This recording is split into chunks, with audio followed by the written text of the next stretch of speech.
మీరు అనుకోవచ్చు బ్యాప్టిజం పొందకపోతే ఏంటండి, నేను పరిచయం చేస్తున్నాను కదా, తాగట్లేదు, సినిమాలకు వెళ్ళట్లేదు, ఏం చేయట్లేదు, ఆదివారం సంఘానికి వస్తున్నాను, బ్యాప్టిజం ఒక్కటి పొందలేదు, పరిచయం చేస్తున్నాను, అన్ని చేస్తున్నాను, అన్ని పనులు నేను నా భుజాల మీద వేసుకొని చేసుకుంటున్నాను, ఇది దేవుడు అంగీకరించడానికి ఒకవేళ మీరు అనుకుంటే, నేను ఒక చిన్న ఎగ్జాంపుల్ చెప్తాను. తల్లులు సిస్టర్స్ చాలా మంది ఉన్నారు కాబట్టి, ఒకవేళ సిస్టర్స్ నేను మీ అందరిని అడుగుతున్నా, మీ ఆయన ఉదయం పనికి వెళ్ళి వచ్చిన మీ ఆయన బాగా అలసిపోయి రాత్రి 12 వచ్చి, నీకు బంగారం కావాలంటే బంగారం కొనిపిస్తా, వెండి కావాలంటే వెండి కొనిపిస్తా, కారు కావాలంటే కారు కొనిపిస్తా, ఫ్లాట్ కావాలో చెప్పు, లేదా కొండాపూర్లో ప్లాట్ కావాలో చెప్పు, లేదా ఏమైనా కావాలో చెప్పు, స్కూటీ కావాలా, ఇంకేమైనా కావాలా, నీకు ఏది కావాలంటే అది కొనిపిస్తా, కానీ నా మనసు మాత్రం పక్కింటి ఆవిడికి ఇస్తా అంటే ఒప్పుకుంటారా?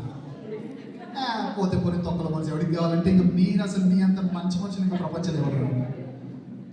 భర్త తనకున్న సంపాదన మాత్రమే కదా అన్నిటికంటే ముఖ్యంగా ఏమి ఇవ్వాలి చెప్పండి భార్యకి? తన హృదయానికి ఇవ్వాలని ఎంత వాస్తవమో, ఒక విశ్వాసి తన పరిచర్యను కాదు, ముందుగా దేన్ని ఇవ్వాలి చెప్పిన దేవునికి? తన హృదయాన్ని ఇవ్వాలి. ఆ హృదయాన్ని ఇవ్వకుండా మీరు స్టార్లు కడితే ఏంటి? ఆ హృదయాన్ని ఇవ్వకుండా మీరు లైట్లు వేస్తే